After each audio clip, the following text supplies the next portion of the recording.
And I remember one year, I'd had something done to my mouth, but I had this dreadful toothache. I went down the garage, found, because we were renting it, these pliers like in the toolbox, and pulled my own tooth out. It was absolutely agony for a bit, but yeah, it's just the steel of approval helmet. And it's go! Jeremy Packer takes pole position on the Weld Like Bazza Podcast. So he would be, to this day, I think, one of the smartest business guys I've ever met. Jeremy, welcome along to the Weld Like Bazza Podcast. Thank you. Thanks for having me on the show. No, it's only taken about a year to get together. I want to go back, Jeremy, because this is a podcast I've wanted to do, first of all, for a very long time. I remember the first time that you and I ever met, that would have been, Dad was still alive. Yeah. And you came to see Dad, and you'd heard about everything that Dad had done with the EWM product. And you came to see us. I think did Mark Taylor bring you? Can't remember. He did. And you didn't leave till quite late at night. It was a long conversation, and there was definitely a connection between yourself and my dad, but also me. And then when Dad passed away last year, I did reach out saying, I'd like to know what the drive is from coming from where you were at 18-year-old to where you are now as one of the leaders in the welding industry. So let's take it right back to 18-year-old Jeremy. Well, actually, I think 17 probably is more the better place to start, because I left school when I was 17. Right. So I did my O-levels, came out with a paltry 2 right. in English language, English literature, and then at the time, that was me done. I didn't do A-levels, didn't go to university. Right. So I then went to work for my dad, who had a company called Weld Spares. Yes. So that was one of the large wholesalers in the welding industry at the time. Which would have been when? That was 1990... That's 1983. 1983. I reckon. So he had this wholesaler. I think he always he liked the idea that I'd go and work there. Right. And then by self-destructing at school, I gave him the opportunity to say, you better come and work for me then. Okay. I remember my mum bringing the O-level envelope into her cashier, and she'd opened it. She was up. She had tears in her eyes, and she was upset. And he was like, well, at least you're going to be good at English, I suppose. And so I left and went to work for him. So that was the start of it. So you got your results, and the day after pretty much went to work with Dad. I think at the end of the term. And then he put me in the warehouse, sweeping the floor, packing boxes. And whereabouts was this? This was down south in Alton, where he lived. So there was a depot in Alton, and he was from Southampton. So he was a welder at Vosper Thornycroft back in the day. Right. That was where he started. So he lived down in that area. And much later, once he tried selling for BOC, he thought, I could do this myself, and set up his own business. Right. So that's where it started. Yeah. So I would say he wanted me to move around the business to get experience. So he put me down in the warehouse, he put me in purchasing team, because for him, one of his early learnings was the market sets the selling price. Right. You can't influence that very much. Right. So what you can influence is what you pay for it. Right. So he was more important to him, I was in buying than selling. Right. And then I was in the computer room doing the computery stuff. So slowly I got a good understanding of how the business ran at a young age. And did you have an interest in welding equipment and welding goods at that point? Or No. So I was into motor racing from a young age. I love cars, love racing cars. And then actually in 84, 85, 86, I raced in Formula Ford racing. So that was open wheelers. So I never did karting, which is what a lot of young kids do before they go into circuit racing. Right. So my first race was 1984. I think I qualified 10th. This was in a junior championship. And then in 85, I was in a senior championship, which turned out to be a cracking year because there were guys there like Damon Hill, Mark Blundell and Eddie Irvine, they all went on to be F1 drivers. And you're racing alongside these guys at that particular time? Yeah, and 86, in 85, 100%, yeah. So this would have been the Formula One cars at this particular time didn't look much different, if I remember correctly, to the Formula Ford cars. They were just a completely different spec. Is that right? Oh, they would. That would be Nigel Mansell then, right, back in the day, and Alain Prost. Yeah. So that was what I was into, racing. And in fact, in 85, I did a senior race because the team said you need to get more experience and you need to get some good results under your belt. So they put me into what was like a domestic, like a local racing championship at Brands Hatch with another guy that was coming with me, and I won that, got pole position, won the race. So but we did get some results. In fact, the other guy that came with me went on to be the Stig on the black Stig. No way. Yeah. So he was second, I think. So that was. So you could have been the Stig. You could have been the Stig. I don't know about that, but that was my actual real interest, was trying to be a driver. And when did the transition go from not putting as much effort into the driving, but putting more effort into working with Dad? Yeah, it was expensive to do it. In the end of '86, you needed to move up to like Formula 3, and that was very expensive to do. Is it self-funded at that point initially? Yes, yeah. And how does it work? Do you sponsorship and things like that, or? So Weld Spares were sponsoring me. Right. And it was too expensive to continue. So if you couldn't find outside sponsorship, it was done. So yeah. And the sponsorship paid for everything from cars, from equipment to engines and staff. Yeah, paid for a team to run the car. Yeah. So then it was back into the warehouse and the office. But absolutely, and Weld Spares then was growing, and it then was up in the northwest in Warrington. Opened a depot up in Middlesbrough. There was one in Cumbernauld in Glasgow. So I think It was very different to the others, that it was multi-depot. And what equipment was Dad kind of selling there? Similar to what we had today, a wide range of all the basics, arc welding and safety equipment and etc. welding machines.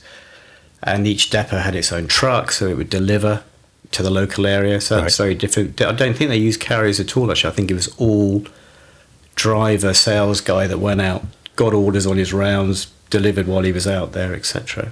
Do you think that'll come back? Do you think it'd be more efficient in the long run in the future, or is the network of couriers that good now? Yeah, because they just give you a next day. Next day. I don't think I have thought about it, or maybe for here near the National Distribution Centre that we go out same day. But John jumps in a big truck, got everything in. But I think it's less likely than more likely. And he was changing, I think, the face of, when he came in, my memory was, or my understanding is, from talking to people, that you had like master distributors. So let's say Derek Sparks in Midland Welding, then he would have been the player in that area, and he would have been the ESAB guy or the Oerlikon guy back in the day, and he would have fed the smaller distributors. Right. So when the wholesalers started, wholesale welding, Weld Spares, that began to change the way it looked in the dynamic. UK. I think so. From this kind of super distributor, regionalised look, to guys that were importing product from around the world and selling it to the distributors. What year was that? So that would have been in late 70s, early 80s, I suppose, the emergence of them. Yeah. And who was the competition? So who was Dad's competition at that point? Well, I think probably I would imagine the other distributors. Right.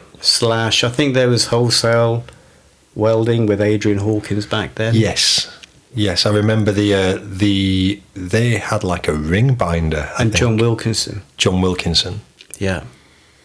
Who's been one of the prolonged players in the industry for such a long period of time. Yeah. And I think the old man didn't really respect any of how things used to work. He was just going to go and do his own thing. And so he would be, to this day, I think, one of the smartest business guys I've ever met. 100%. Your father? Yeah, such a sharp brain. Yeah. And what made him so sharp? Was it just you kind of looked upon him in awe and afterwards thought, where did that come from? How did he think about? How did he know that? Was he that kind of guy? Yeah, or you'd be listening to a conversation and you'd have your own thoughts in your head about what your answer was, and then you'd hear his and you'd be like, you'd always be like a step ahead. His take on a situation was always, was much. He just had a good handle on business, and again, he was a working class guy. He was a boiler maker, and he just wasn't going to stay around doing that all his life. And he wanted to get up and get out, and that was his drive, and to do his best for his family. What I find really interesting about that comment is I often would listen to Dad on the telephone speaking to customers, or face to face sometimes, and I'd be in the back somewhere or next to Dad, and that smartest person in the room, Dad always being a couple of steps in front of everybody else. And my dad was the exact same. And to this day, and I don't know if you're the same, because I know you've lost your dad as well, and you do sit there thinking what his take would be on a given situation, and you're questioning yourself as to whether you're thinking like he would be. All the time. Yeah. I find it really hard to step away from that. The situation that we spoke about earlier in the boardroom, question myself deeply, how would Dad deal with it?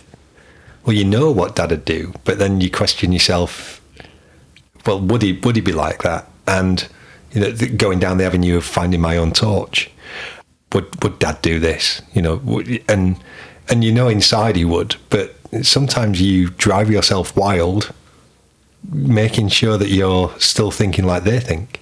Yeah, which you can't do. No. And you're your own person, you're not your dad. No. So you have to make your peace with that as well. And I think how long's your father been gone? 3 years. It's still no time, is it? It's still no time. I think making your peace with it's really hard. I struggled. It's 18 months for Dad. It seems like a flash in a pan. So it's a struggle that I have quite daily. But you have to understand, you're not the same. They're from a different generation. You can't run a business like they did. It would be a mistake to try and run your business like your dad. And it would be for me to run SWP like however I may have perceived that he might want me to be running it. I don't do that. And there's more than one way to skin a cat. And in fact, we'll get to it eventually, but I'm sure, but when my wife and I bought the business from my mum and dad, you're on your own and you've got to find your own way. And I think actually trying to do it in a way that theoretically would please your folks just adds more pressure. I agree. And you can't be doing that. No. So when did it become SWP from Weld Spares? Well, I did 7 years with him from school. Yeah. And then I felt I needed to go and do my own thing and get away from the influence of working for him. Yes. So I left in 90, and I was still needing to scratch the car itch, I think. I got a job working for a team that were doing what was then called Group C racing. So I did Le Mans 24-hour race twice working for them. To give you context of what the cars were, I did Daytona 24-hour race once. And they were racing in Japan, so we used to commute to Japan every couple of weeks and do a race in Japan. So I worked for them for a couple of years, and then every winter I wrote to Formula One teams, bike Grand Prix teams, saying I'll work for you for free if you can give me a job, because I just wanted to get in. And I thought once I'm in, I can try and prove myself. So I had this lever arch valve which just grew and grew in size every winter with all the nose in it. But so I worked for them for a couple of years, worked for McLaren they had an F1 road car that they built for £1 million per car, which to this day, they're worth like $10 million now. So they made about 100 and something road cars. So I worked on that for a bit, and like George Harrison bought one and Rowan Atkinson bought one. Wow. And they tried to make them in a way that Ferrari did. They took bits from history, which they quite liked.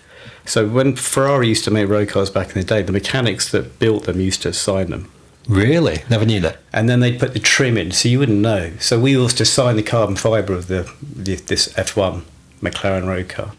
So yeah, George Harrison's car's got my Signature. on it, and he's got little Buddhas around from his religion, and they're all hidden away underneath all the leather trim and so on. So that was good work in there, and it was good to see how people ran their businesses. So theirs was immaculate, like a hospital. Just you could literally eat your dinner from the floor of the workshop. Absolutely.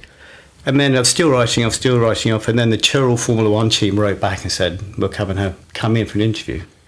So when I was working for my dad in the purchasing department, so stock control I understood it. And all the Formula One team's cars are unique, so they take a guy to take care of all the spares.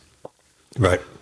Because you can't borrow it. You can't go to McLaren and say, can I borrow a rear wing? And it's just not going to happen. So their spares guy was moving up to be assistant team manager, I think, and they were looking for a new one. And long story short, I got the job working for Tyrrell's in their F1 team.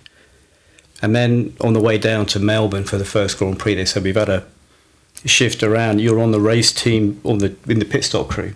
So I had to get my head around that when I got there, I was going to be taking a wheel off. So part of the role was spares, pit stops, and looking after the tyres on one of the cars. So there's a really good chance that when I was watching the Formula One with my dad on a Sunday afternoon, that I actually saw you in the pits changing wheels. I used to get back, and if it was on late enough, I could watch myself on TV at like midnight on BBC Two or watching the reruns of it. Yeah, so it was, and that was I loved that. That was an amazing experience. Was that when I speak quite a lot about being in the flow of your own frequency and something that you really love doing. Is that one of those moments where you can kind of look back and you just think time just seemed to fly so effortlessly? I was very happy and content in what I did. The challenges that came up were challenges that I really wanted to embrace. Yeah, I certainly remember having moments where if you'd have tapped me on the shoulder, if a genie had popped up and said, look, you can go wherever you want in the world, you can be with whoever you want to be with, and I just said, no, I just want to stay really here. happy. Yeah, and I remember in my first year, I was on the grid in Monaco before the race started. Wow. By the car, and I looked up, and Murray Walker was in one of the commentary booths. And of course, I remember, so if you think back to when I was 15, 16, I used to watch them religiously. Yeah.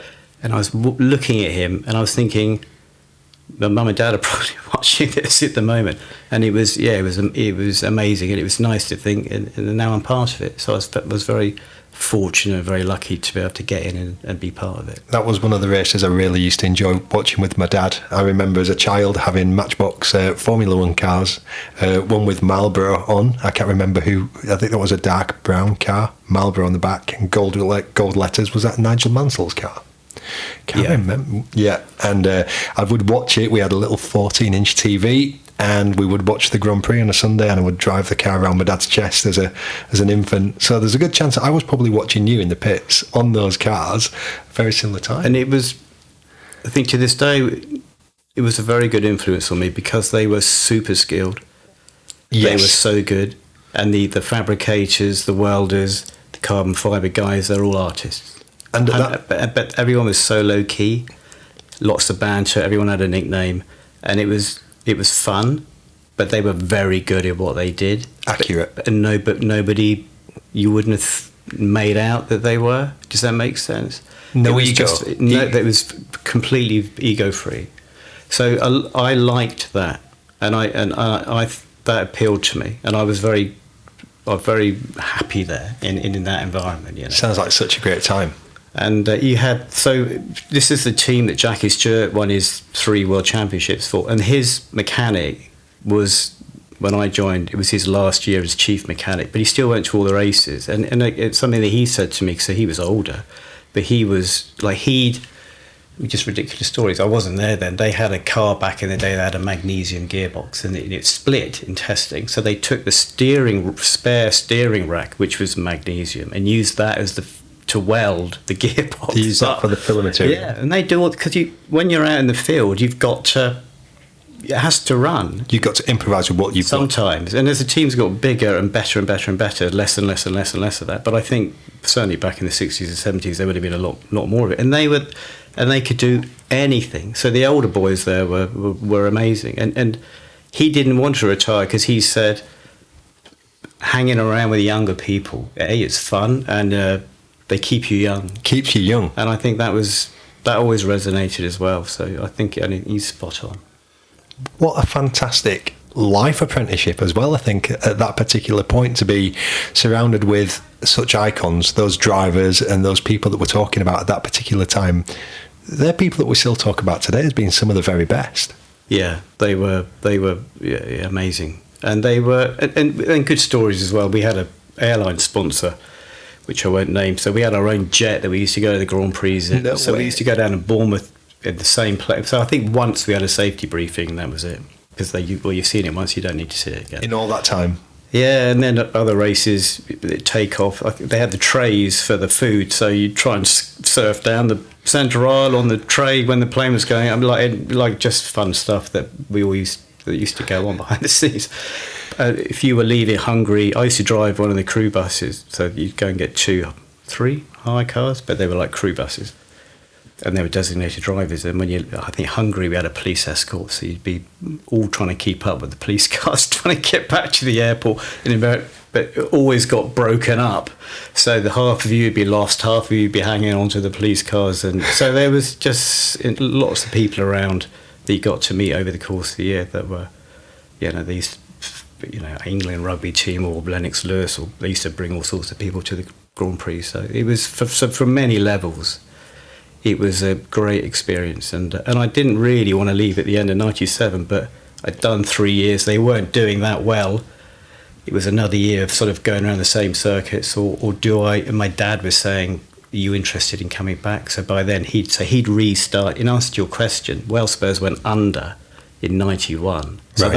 that was the financial crisis. Yes, 1991. And going back to what we were saying earlier, because they had all these trucks, it had all these depots, and you've probably seen it. When this industry goes quiet, it goes quiet. Just get the lights go out in an instant. So I would imagine, knowing what I know now, he couldn't unload its overhead fast enough because everything was rented. Yes, everything was rented, and you had so much of it. And I remember him saying to me, like, he never really spoke about it much, but he knew he was in trouble, and it was all to do to and he couldn't slow it down fast. I can't remember what started that financial crisis in '91. I can't remember what the instigator was, but a lot of manufacture just shut down overnight, didn't it? And I think also it was very different. So if you look, I think back then they let people go. The one that we just more recently had, the banks were more amenable to supporting. Yes. But anyway, he went under in 90, I think it was 90, and then SWP started up in their house in 91. So that was Dad starting SWP to put bread back on the table. Correct. And I think he did from day one. From home. So out of the wholesalers that have ever existed, really, in the recent times, he started 2 of them. Weld Spares and SWP. Yeah. You showed me the first ever catalogue this morning, which is about 20 pages thick. Yeah. Which has got things in like grey aprons and French chalk. Yeah, mainly MMA type stuff. Mainly holders, clamps, DINS plugs, and I think that was how that perception stuck for quite a long time. Actually, that even though as it began to grow, that's what you came to SWP for. And where would Dad buy that stuff from? Where did he get it from back in 1991? Did he import it? India, I think. India. So he was one of the first out into China. I mean, he used to go on these business trips. He'd be gone for 2-3 weeks a month, and he was one of the first out in China. And you go there now, and you're in a 5-star hotel that costs the same as a Premier Inn, and it's like it's not difficult to go around. I remember going with him. And it was much harder then. Roads weren't great. Language was a problem. But he was there even earlier. And he was in... But he had this steel rod through him. He was so determined. And if he had to put up with whatever it was that he had to put up with, like, it wasn't a problem. He'd just get on and do it. To get what he wanted. To get what he believed is what he wanted to get out of it. So how was that funded? Was it self-funded back then? 91? Yeah. Just I need to go out and buy a bulk purchase of electrode holders and earth clamps. I'm going to go fund that myself. Yeah. Yeah. And off you went. And how long did it last from home back in 1991 as SWP as it restarted? How long was he there for?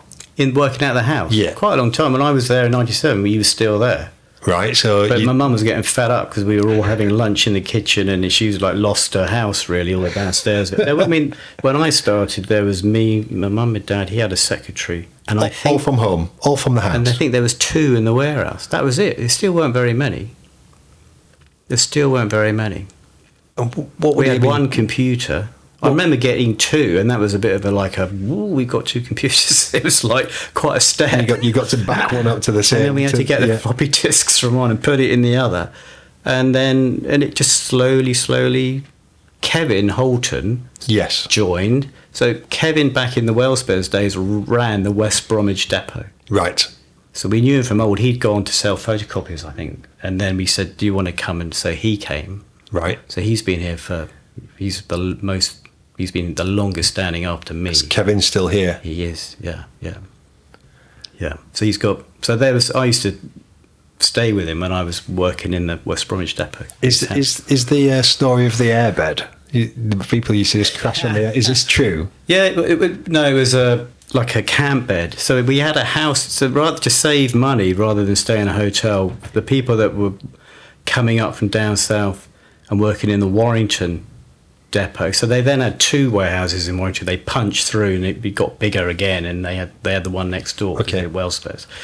And I think so. We had this house in Stockton Heath that we rented, and my dad was there. Kevin's dad, Fred, was a good friend of my dad's and worked for him.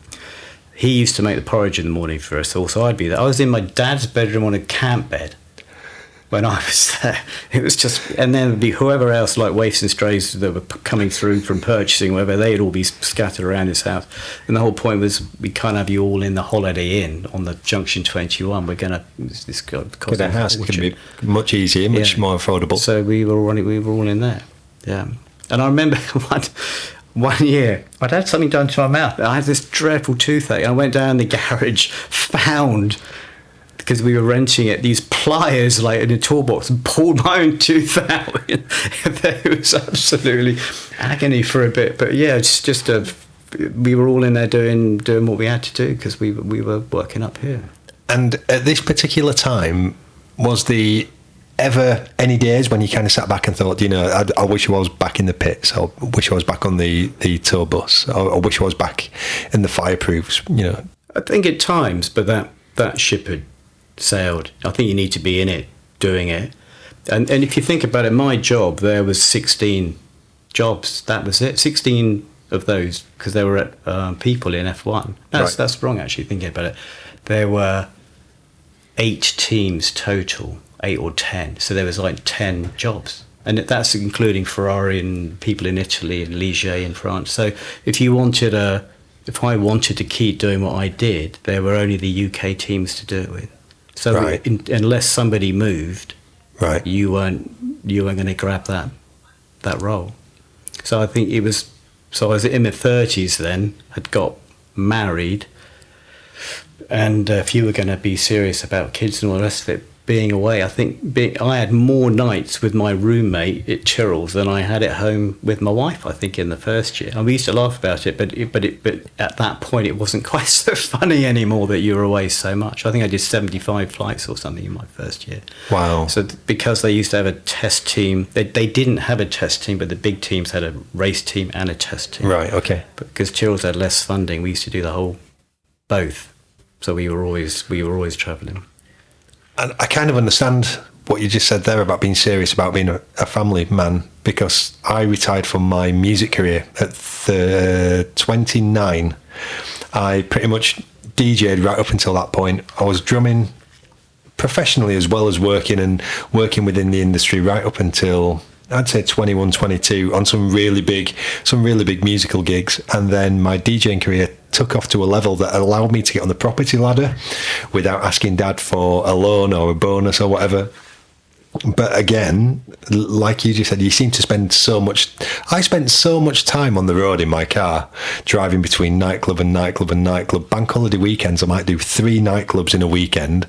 And during the week, I was still working with Dad, starting at 7:30 in the morning.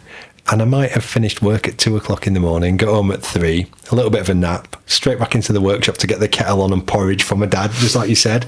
And I got to a point at 29, I was just like, when I met Oliver's mum, she was the first person that had come into my life when I thought, you're going to be a sensational mother. And I just thought, you can't have me driving up and down the country. And I'd already had this really good apprenticeship. I left school at 17. I was nearly 17 when I left school. 16, nearly 17, due to when my birthday fell. I'd had a full apprenticeship and stopped. I think my time finished when I was 21. So I've been in the welding industry for this huge amount of time as well, by the time I got to 29, 30. And I guess at that point for me, it was time to kind of think, right, I'm just going to focus on the one thing and the one thing only, which is being a dad and the business with Dad. So how did that translate to you? Where were you fitting in regarding SWP at that particular time of thinking, I've got a family. Where were you within the business? Were you in purchasing more, or were you more at the front of the business with Dad stepped back a little bit still? No, he wasn't. He hadn't stepped back at all. I don't think he ever really thought that he was, in all honesty. That sounds very familiar. I think he might have spoken in terms of it, but these actions and what was said were quite very familiar. Very familiar. It was still very small. I was living, when I was at Chills, I lived in London. Nicola and I moved down to nearer to SWP down south. Right. One side, she worked in London as well, so we both came out, moved nearer to SWP, and it was a good little unit. We had a super crew, and it was growing. How big at this time, roughly? How many employees? Once we kind of moved out of the house and got a bit more space, we ended up with, so Charlotte in purchasing, who's here with us today, she joined. I think we had maybe up to 10 people, let's put it like that. Okay. By then, okay. Right, and yeah. everyone worked really well with everybody else. We were slightly disruptorish. We set our stall out to be about 2 or 3% less than everybody else, and the answer was yes. Now what's the question? Okay. That's it. So just ring us. Yes, let's do it. And so I think to grow, you have to be really flexible and really open to what the distributor wants, what the customer wants. And so that was really the attitude was, yeah, we'll do it. Whatever it is that you want, we'll try and find a way to accommodate it. And we were making good progress, and the competition let us grow. Okay. Which I think probably was a mistake. I don't know how seriously they took it. Right. But by then we had traction within the market, and we were rolling. Yeah, absolutely. Still selling pretty much the same stuff, but obviously I guess the catalogue's slowly growing, adding. So again, can you get us? Are you able to supply? So, and that thought process still works the same today. That feedback that we get goes back into the funnel of how the catalogue or the website's going to look in 6 months or a year's time. So, and plus what we feel the gaps are in our range, you put them together, and that's really behind how the catalogue is constructed now. Very much, it's listening and learning and refreshing products, refreshing branding. During that time, I was exposed to the buyouts on the big brands in the market. So like they did away with the Murex brand, didn't they? Yeah. And you're thinking, you'd pay good money to have a brand as strong as that. 100%. And they were binning them off. There were many, although I'm embarrassed to say, I could say here, I can't think of many more. But there were companies being bought and then closed down, or companies that were being bought and they didn't adopt very many of their brands into their product ranges. Yes. And I couldn't understand it. And because we wanted to be a brand and we wanted to be recognised. And I think one of the challenges was at that time, because we were a bit disruptorish and because we were seen in a particular way, we had a small catalogue, and that stuck actually going forward. So what worked at the time doesn't always work for you later. Yeah. It takes years to build a brand and build a perception, and we're still going today. And it'll never stop actually, because as the company grows, and its position's the wrong word, but its product portfolio changes a lot. But keeping the distributors up with where you're at is a challenge, definitely. Especially when you deal with so many. So you're with John O'Groats to Land's End. Yeah. Yes. Yeah. I'd hate to think about how many people you actually deal with. And, as we sat here now, the phones haven't stopped ringing all morning. That's people phoning up. Yeah. I don't know, how many orders must you take on an average day? It varies. From the beginning of the month is the busiest time. I'm now actually waffling because I can't think of the exact answer. Yeah. But it's hundreds. So that's hundreds of customers. Yeah, absolutely. And the day after is going to be hundreds of different customers. It looks like we've got somebody wanting to come in. Thank you very much. How cool is that? Brilliant. There you go, man. It's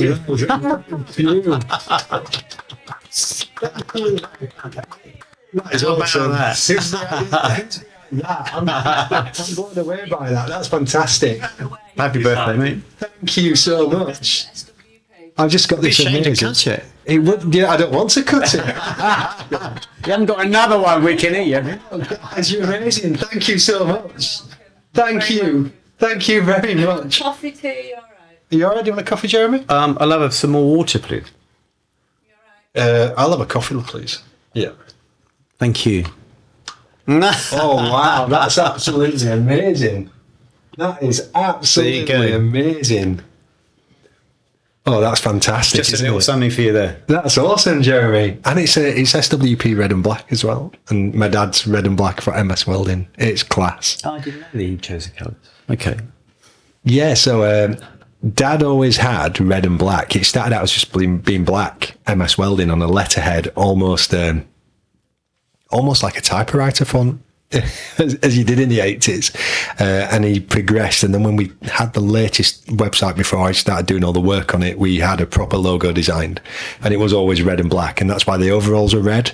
And me and Paul Carney always laugh about the fact that SWP and MS Welding coincide so well, because I think the red is even the same. It's the same colour. Which works really well. So, and that's the reasoning behind the red overalls. Is my dad's favourite colour. Got it. On his funeral car, we put his overalls on top of the car. He wasn't a flower man, and we just thought, what are we going to want to do? And we put my dad's overalls on his coffin. Thanks so much. Thank you. It was brilliant to see, and we put his work boots on there as well. And my mum was like, he was never at home, and it sounds like your dad was very similar, just super focused on the business. He didn't enjoy his retirement, I don't think.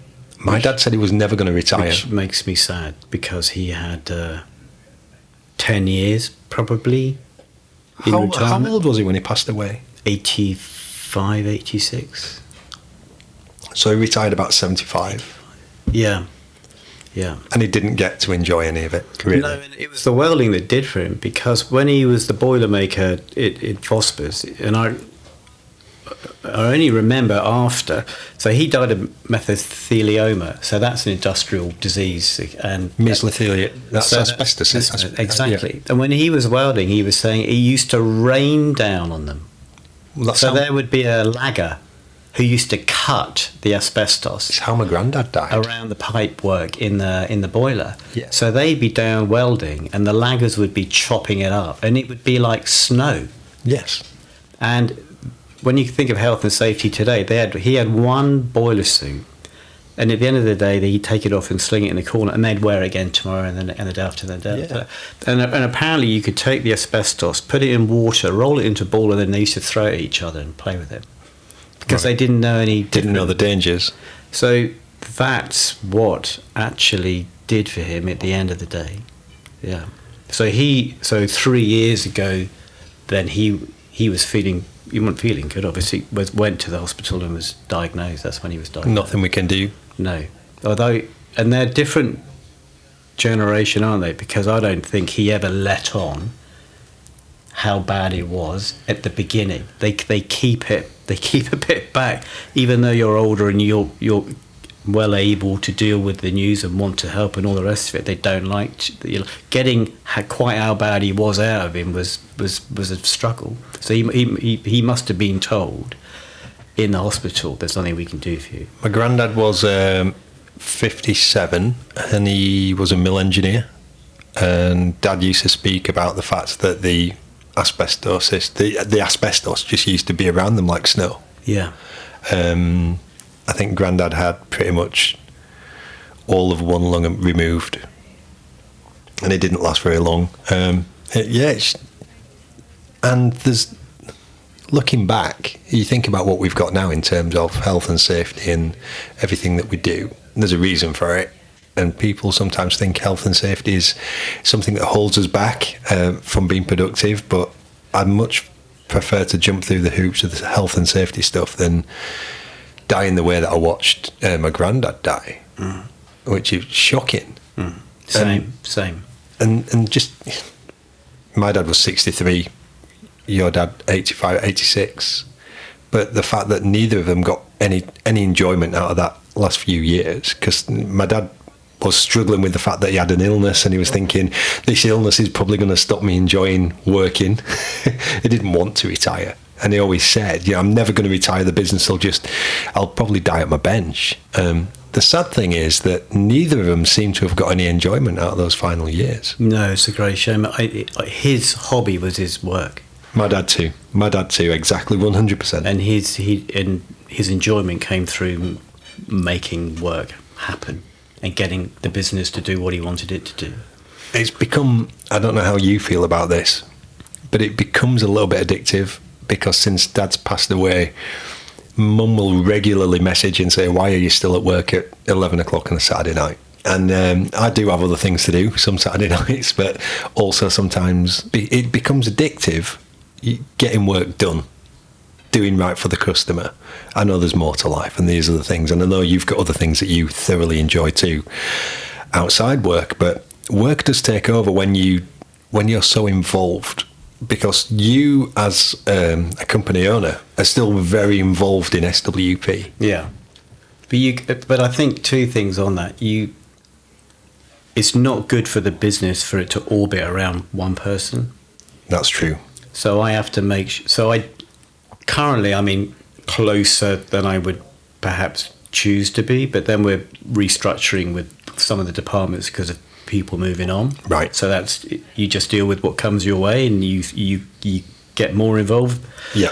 And if you don't have to be quite so involved, you can pull back a bit. It's not positive for the business for it to all be around me, because if I go under a bus, it's way too big for everyone to be stood waiting for an answer from Jeremy. So that would be a poor management if it was run like that today. So we've got a great team, super people, and I help them as much as I can, and I help lead the way, but it can't, I'm very clear, it cannot, I'd be failing in my role if it was relying on me, 100%. So you have to reframe your hard work. Yes. As you evolve. Yes. You can't be working the same in a decade, mate, as how you're working today. No and you way. Can't do it physically anyway. No. So, I remember sitting at the kitchen table at 6 a.m. working away, but I don't do that now, or don't do it very often. You're always available 24/7 for the business. Yes. But that doesn't mean you have to be going crackers all of the time with it like you used to. Did you find it hard making that transition? So because you bought the business from your mum and dad, didn't you? Yeah, so in 2007, another recession, or the last recession hit. The last recession. So because he went under with Weldsped in the big recession before, he got very uptight, understandably, about what was going to happen and how well the business was going to survive. Did he sense the fluctuations in the market? Could he see things happening? Yeah, so he became very hard to work with. He was much more controlling than me in how he ran the business. So he micromanaged everybody. Yeah. And he was unbearable at times as a result. Dad was like that, very much like that. And that's partly why I've resisted to work, because I've seen him do it. I could do it if I wanted to. I've learned from the master, but I don't choose to work that way because I don't think it's very healthy. But he couldn't not work that way. Dad was the same. And do you think it's generational? Maybe, and I think maybe when you start it yourself and it's been small for a while, from nothing, you can't pass work on very easily. I think if it's rolling and it's bigger, then that structure's different also. But he regardless, I think he wouldn't have been able to have not micromanaged everybody.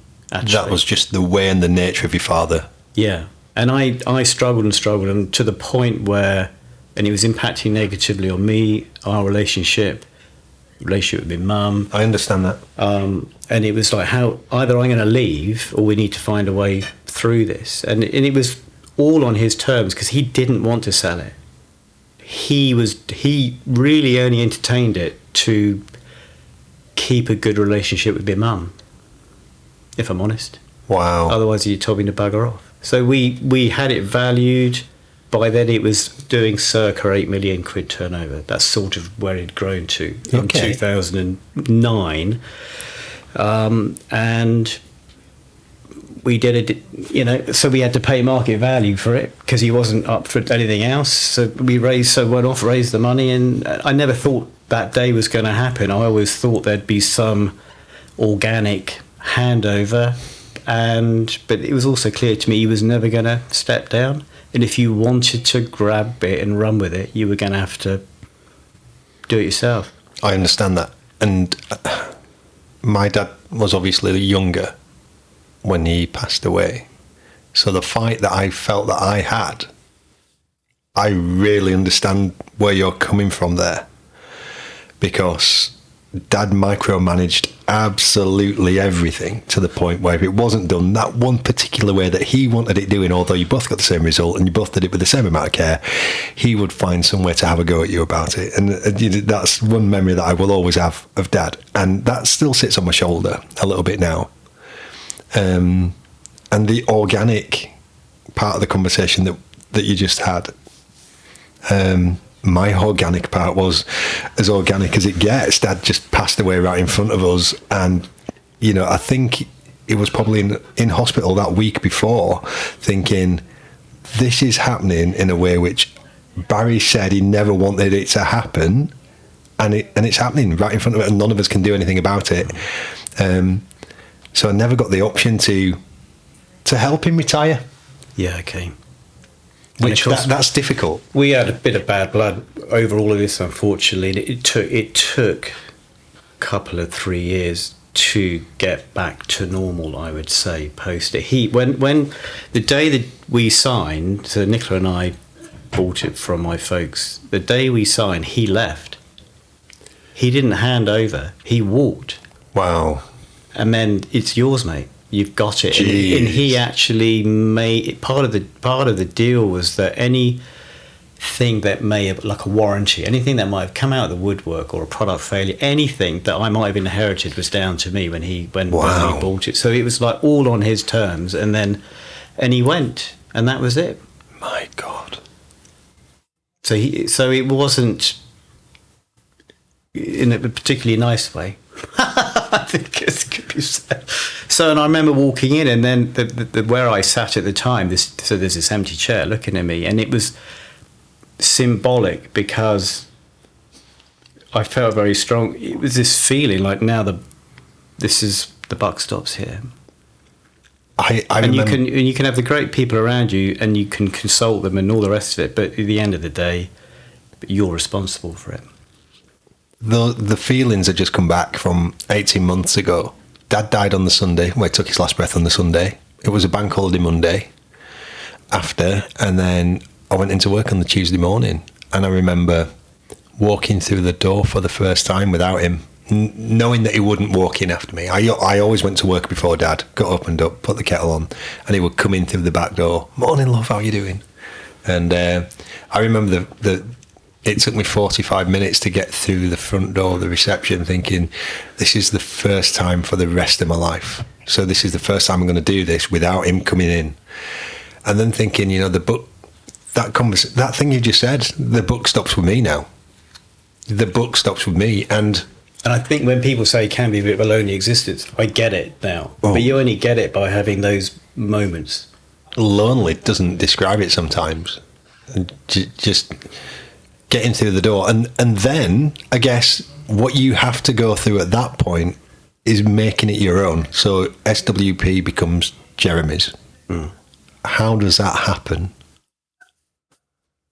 So we're at 2009. Yeah, I mean, at the time, with hindsight, we were not mad to buy it, but the risk of buying it was greater if you took an outside sort of just purely mechanical view, because in the past, historically, recessions meant interest rates ramped up, companies were allowed to fail. So the cost of going out and borrowing a load of money with the risk of interest rates going up, which I think in all previous recessions they did, but in this one they didn't. It went down. Companies were worked with the banks. The government had said, you need to work with them. That was a luck of the draw, though, wasn't it? 'Cause it could have gone the other way. 100%. So it was purely self-belief that we'll be okay. We can make it happen. Did you have but not based on anything amazing. It was just you just have to believe in yourself. a bit of a driving dagger in your back, thinking, I need to do this? I can't fail at this. I'm going to make this happen at all costs. I think that approach and mentality has to be with you always, because you go back to, I'm not qualified in anything. I've got my English language, and I've got my let's go back to that. Yeah. So everything is self-taught and has to be backed up with, we can do it. Let's just look at that for a moment. Everything is self-taught, and look at where you are now. Yeah, but I don't, because it's organic and it grows over time. I don't see it. I'm not saying you're right, you're wrong. I don't particularly see it like that. But I do think the attitude has to be, why not? And we can do it. And I think if you burden yourself with, I don't think I can, or you're racked with, what if we can't, or what if it goes wrong? They're just unhelpful. They're just negatives, and they're a bit pointless. So I think you have to have a forward-facing, positive mentality that, why can't we? And let's give it a go. I don't mean in a cavalier way. I don't mean in a gung-ho, stupid. I'm responsible for paying the salaries of 60 people at the end of every month. So it's not like that. But I think the attitude is, why not? Why not? And why not us? And I think, and you just have to believe, and that's really what my approach is and what drives us on. And I think it was the same when we bought it. Well, why not us? Why can't we make it work? I think at that time as well, I'm thinking back to what I can remember of SWP. Is this the time when you started bringing in your own machines, your own TIG welders from China? Were they orange and grey, like a really small little orange? I think it was called a TIG 180T. Yeah, I think we had a range called Invert with an R on the end. Invert. There you go. Yeah, I've still got some spare boards for those. And I think I was trying to raise the back to brands and back to perception in the market. We then began to do so the old man, he told me a story. He sold Megatronic, and he did really well with it. Okay. And then they set up on their own here and took it away from him. Yes. So thanks very much. And he vowed never to sell anybody else's brand at that point. Right, that makes sense. So we had sub-brands that we came up with a name of, like Super 6 today. So is that your particular brand? That's ours, and it's registered to us. So you can't go to an exhibition and take it off us. So that's a brand name, is it? So Super 6 is a brand name for SWP, as is Stel. Same. And you guys developed that yourself? Correct. But in our earlier days post-buyout, we were adding Bolle Uvex to our product range. Okay. We were a Jackson distributor. Yes. We picked up Stel first and then Chia on welding machines. So we were adding premium brands to help build our perception in the market, Right. because we still had that startup perception. MMA, electrode holders. And that's all you get there from them. Right. And they're nice guys, but that's it. You wouldn't consider them for other products. When I guess, really, on the surface of it, you could think that, but the catalogue's grown 20 years at this point. You know, Yeah. you've got, 20 years worth of catalogue growth. Yeah. So that was part of the reason for going with them, was to for their brand strength to rub off on us. Okay. And as we've grown, actually, as we stand today, we're now debranding Right. because our own are stronger. Yes. Excuse me. So we do have, we will continue to have good, better, best, or better, best throughout the product portfolio. And we will always have premium brands, but less. So you got Genset now. Genset, Hyundai, 3M, Honeywell. Hyundai's quite new, and I thought that was a fantastic addition to the company. Hyundai. My dad never used to get involved in wire.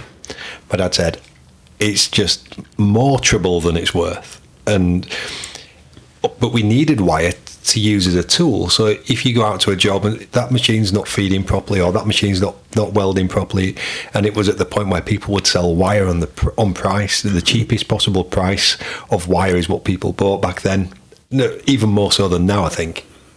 And Dad would send me out with the SM70 Hyundai solid 1 and 1.2 wire.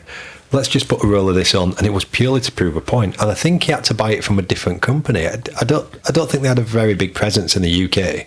This is a long time ago, and my dad used to buy 20 rolls of wire at once. You know, we didn't even, like now we've got 3 ton in the workshop at any one time. We used to buy 20 rolls, and it was used purely as a tool to go out and prove that somebody else's wire was bad. But you never managed to make the customer switch to the better branded wire, because the Hyundai products then was so expensive for the solid wire. Okay. And nobody else brought it into the UK. And then when I heard that you guys were going to do a partnership and a deal with Hyundai, I thought it was really good for the UK market. Yeah, they're like a sleeping giant. In other European countries, they're a player. Well, But they, for some reason, they haven't managed to convert within the UK. I wonder why that is. And we feel that in partnership with them, we can do a job with them and try and get them the results that they're enjoying in other countries. I think what people don't realise about Hyundai, that particular place, Hyundai City, build everything, don't they? From the steel. It's a family business. And they build everything from the bus stops to the buses that take the kids to school to the apartment blocks. Everything's Hyundai. Yep, cars, ships, the whole... Absolutely huge. everything. Yeah, huge. And I think it's a fantastic product as a Hyundai brand. And you've got 3M too. Yeah, which we've had now since... So when Weld Spares went under... Yes. Second Weld. So Weld Spares started again. Nothing to do with my dad. So the Weld Spares that went under so about 5 years ago, didn't they? They went into administration. Yes. So out of the ashes rose Weld Spares OKI. So OKI Bearing in America put some money in. Okay. And it was a startup. And then, but they went into administration just before around COVID time. And Right. in fact, so at that time, we bought the assets of Weld Spares. Was that like the Futurist brand? The Futurist brand. We employed a number of their staff, like Janet Taylor, who's champions 3M and 3M, Honeywell here, yep. and 3M, who would not entertain opening an account with us before then opening an account with us. Interesting that they wouldn't entertain opening an account. Because they with you. already had their routes to market. Okay. And they didn't want another one. That was the only reason. Yeah. And now they were down their biggest, which was Weld Spares. Interesting. Yeah. So you gained from that situation, Janet, knowledge on 3M products. Yeah, that was the driver really. But so we then had all this stock from Weld Spares. We had a satellite location up here in Haydock, but the main unit was down south in Alton. Again, because that's where I lived, in Hampshire. The lease was up there in Alton. The lease was up here in Haydock. And what are we going to do? And we were now drowning in this stock, basically, and it was affecting us operationally. We were not giving the level of service to the customers that we wanted to. And we had all these people that joined us in the new year that walked out, that left Weld Spares when it went under and walked into us like in January, and there wasn't really enough room for everybody, so we got to move. So then where we're sat now, this was sat empty. You don't get warehouses of this size sat empty down south, and they're a fortune. And of course the irony was where you would find them would have been 40 minutes drive or so from where the old operation was, and staff weren't prepared to travel, so you'd have lost a lot of money anyway. Right. So he said, okay, we're going to move. So we shut both and moved the whole lot into here. And then COVID struck about 3 months later. And we had lockdown number 1. Yeah. So that was, but we haven't looked back since we moved. It was the best thing that we've done. And the other thing that helped with was that I couldn't come to work here because I couldn't stay in a hotel. Okay. So the management of the company had to change. So I couldn't, back to the early conversation, it couldn't orbit around me. Yeah. And I've tried to keep it that way ever since. So the team here, fantastic. They run it on a day-to-day basis. And I'm still living, I'm based down, we got a satellite office down there. And I'm in there for a week, and then I'm up here for a week. And is that how you work it? Basically. Right. I'll be here for 2 or 3 days, and then back down south again. But that was the best move, because in Alton we'd grown organically by taking the warehouse next door. It came up, and then the next one would come up for rent. We'd have that one, and the next one, then we'd have that one, and so to lay the stock out. It was like a rabbit warren. Yeah, and we were just falling over ourselves at that point trying to operate. And now you've got a very big square box. Everything's on racks and a place where it needs to be. Yeah. What other things do you offer that people might not kind of think about when you speak about SWP? I obviously know, but what other stuff does SWP offer? And what are the problems that you have getting people to take that on board? Do they still hold you in regards to MMA and I think so. Well, they have, some of them have horrendously long memories. Like I bought a tungsten for you once and it split. It's like 20 years ago. Right. I'm not buying any of them again. I'm not going to buy anything off you ever again. Not buying any of them tungstens again. We're at 7 a.m. We're in, goods inside at 7 a.m. We're receipting containers then. We get them all up and on the shelf, put away before the orders start rolling in. We finish at 7 p.m. Probably a lot of people don't know that. A lot of the competition on a Friday close at 3 in the afternoon or something. So can you still phone at like 6:30 on the night and get an order through? Yeah, you can next day. I didn't know that. Yeah. Interesting. You've got your good, better, best product offering. So when I was going selling for the old man, I'd come to someone like you and I'd go in with whatever it was, and you'd go, well, I only buy top end stuff. I wouldn't really buy that. I buy quality, and I'm happy to pay more for it. And you'd walk out like, bugger, I can't sell him anything. And it would stick, right? And over all vice versa, bizarrely, on some stuff. So we've tried to widen through my eyes, we've tried to have a catalogue which offers to everybody something. Yes. So I know I'm biased, but if you can't find something in there that suits you, then you probably don't actually want that product, because if you can't find it in from Hyundai or Superon or Super 6, that rod or that wire, then I can't help you. Superon's another brand that's sensational, isn't it? I think it's massively overlooked. It is, and the quality, we've got a great quality electrodes in there, 6013 rods and so on. That are How did you find them? How did you start dealing with them? Because that's a great relationship. Yeah, welding show, basically. Right. And just got rolling from there.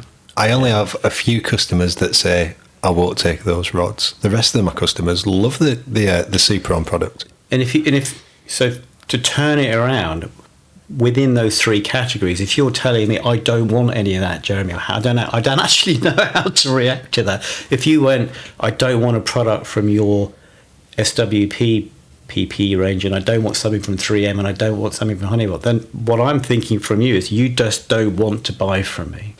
Right. And I've got to break that barrier down if I can. But so the product range was built to give, because distributors, some are at the top end, some the area that they're in won't allow them to sell at those prices. Sure. So it's there for a reason to suit all distributor types. And I don't think they probably see that catalogue as doing that. Okay. Everything's competitively priced. We're not the cheapest. We're just competitively priced in the market. And as you know from when you walked in here, everybody's friendly, helpful. The phone gets picked up quick. You're going to get somebody who wants to help you and wants to allow you to get where you want. What I find with SWP is it's incredibly easy to make relationships with people. And is it a fluke that I get on really, really well with, I think, everybody that I've met at SWP, but it's a really good family environment. It is. We try and keep that family environment from back in the day. Working back at Dad's house. And I think we were trying to run a bit quicker than we should have been with some products. And now we have product managers in place, so where you need technical help. So we were just naively bolting products on like a shear welding machines without the backup to repair them properly, without the support to fully understand what they were capable of doing to sell them properly. Okay. But today we've got a repair centre that's turning around machines same day repair. Right. So is that so an employee? Is that somebody that we sub it out, but some of our staff are there. Right. Okay. And since it opened, it has consistently turned product around same day. So we've gone from lagging in the market to being probably, I never say the best, at least as good in the market for speed of repair. How have you gone about that? Have you gone about that by implementing a higher purchase rate of spares and parts that you might need? We upped the spares. We subbed it out to a specialist. We supported him with our own staff. We gave up, in effect, trying to do it in-house, recognised the fact we were failing trying to do it in-house. And what I mean by failing is to give the customer the level of service they deserved. And also we were bleeding confidence from our sales guys because they didn't feel we could back it up properly. Today, it's completely turned around.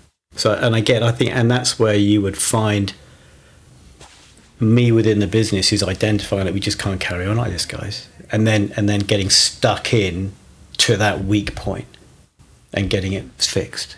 Just absolutely astounding. I think the other thing we're good at is speed. So you met Paul Carney, who's the marketing guy. Yeah. So yesterday and we all see things about things off each other. So I was looking at a magazine. It had the LA Dodgers in it. Yeah. They've got a Japanese guy that $700 million they signed. Is that how much? Otani, his name is. But the Dodgers is in the same font as Super 6.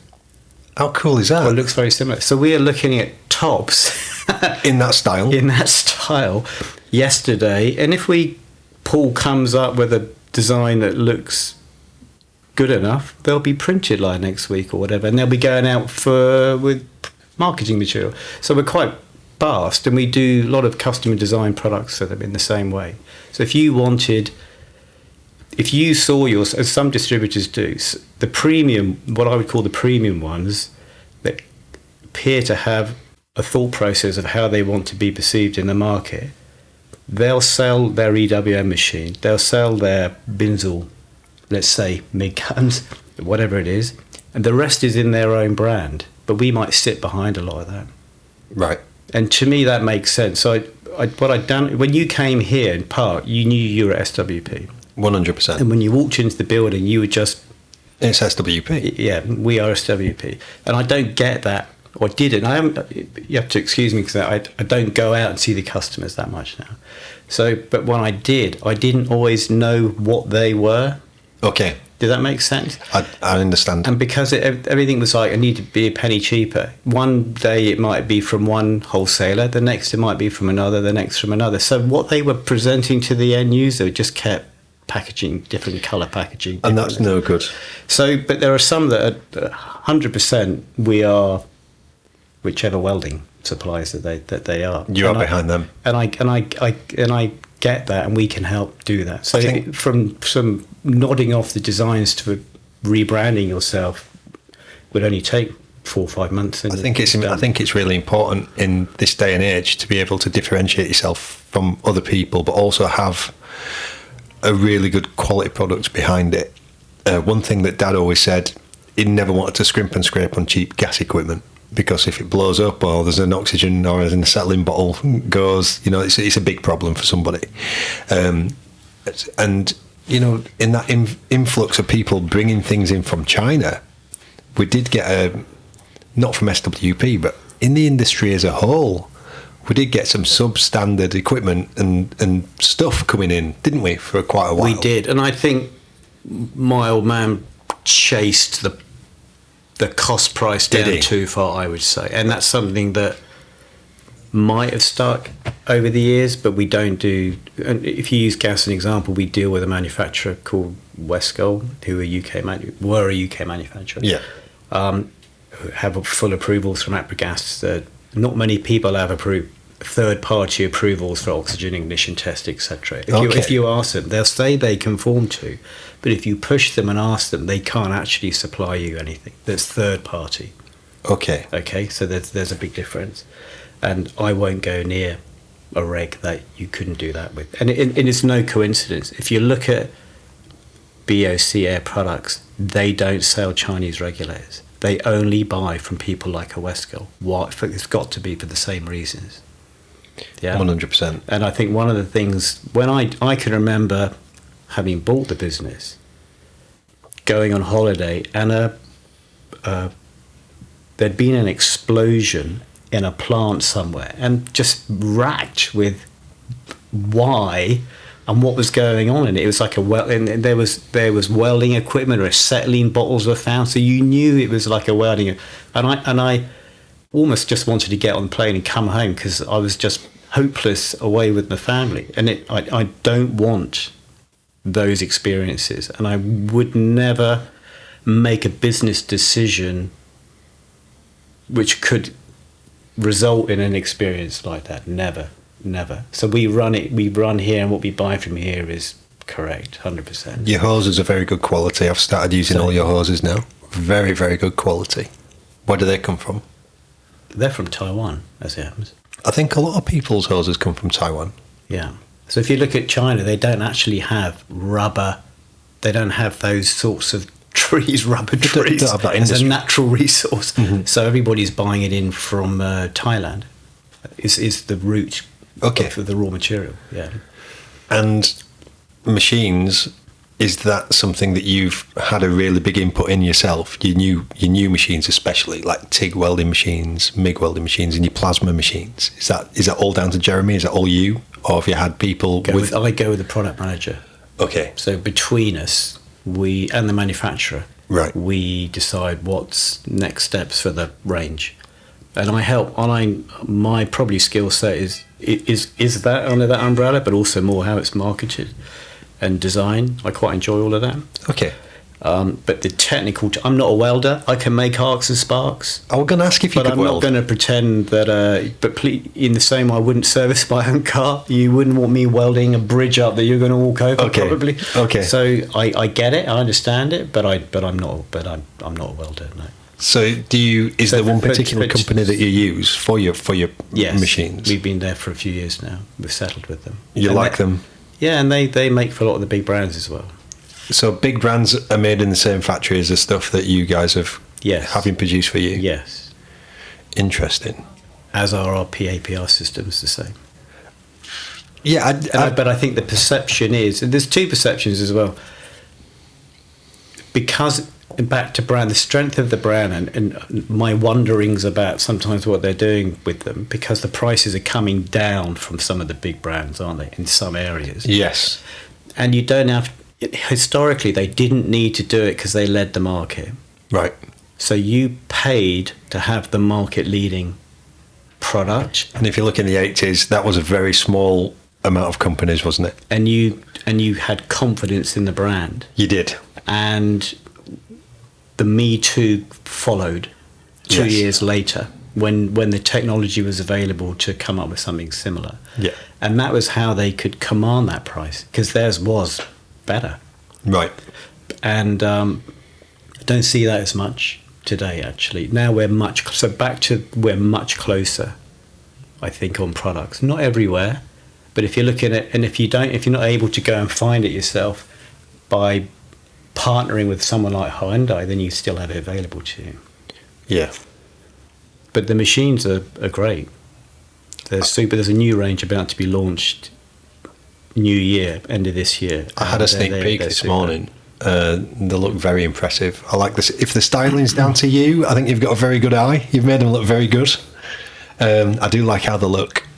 Yeah, we're pleased with them. But the key thing is getting them into the market, and then we don't want them looking super in the warehouse. No, you don't We've want got them to get them out there. Yeah. Do you do a lot of R&D regarding them as well, or when you go to your manufacturer, do they pretty much say, we know what you want, we know what we have on offer, and we can make it for you like this? Or do you like the brand managers, do they then get stuck in and say, right, we need to do weld trials and weld tests on these machines before we even place the order, before you've got that container shipped? We do test them, right. Absolutely, and they do get altered to suit perhaps either our market or our preferences. Yeah, not in a big way, because normally they've done quite a good job themselves, but they do get tweaked. I can imagine. Yeah, brilliant. But I never realised that the PAPR stuff came from a really, really good company that probably makes big leading brand stuff as well. I never realised that. And I think that the challenge for the sales team is, unless you come here and see it, distributors don't know us, so you have a lag on where we are and what we're doing today and what their perception is, which is far beyond what you could think when you look at the website or you look in the catalogue, isn't it? Yeah, it's far beyond that. So the sales team have a job to do in telling the story as well. And there's a very good story at SWP, and we've kind of touched a little bit on it today, I think.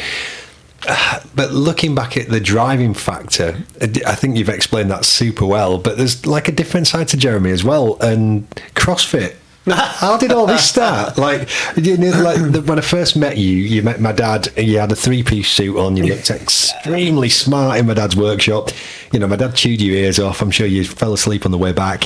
And I just remember that first initial meeting some time ago now. And and then. I hear this story that you're quite a CrossFit fanatic and you're pretty fit at it. I just came back from Spain. I just did a 3-day competition called the Marbella Championships. Interesting. But part of it is the various reasons. I mean, what started it, I actually fell down the stairs at home, hurt my back. And the chiropractor that I used to go and see, he was like this really fit guy. And he was saying, I remember him saying, if you want to get ninja fit really quick, go to CrossFit.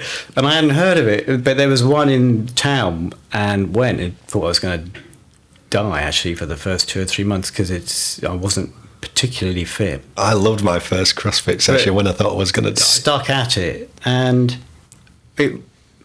during COVID I couldn't travel, so I upped it. I was going like 4 or 5 times a week. And do you mind me asking how old you are? I'm 58. No way. You're like super fit as well, aren't you? You're super fit. And then, thank you. And it's like, and that's when I realised I've got do you want to hear a stat?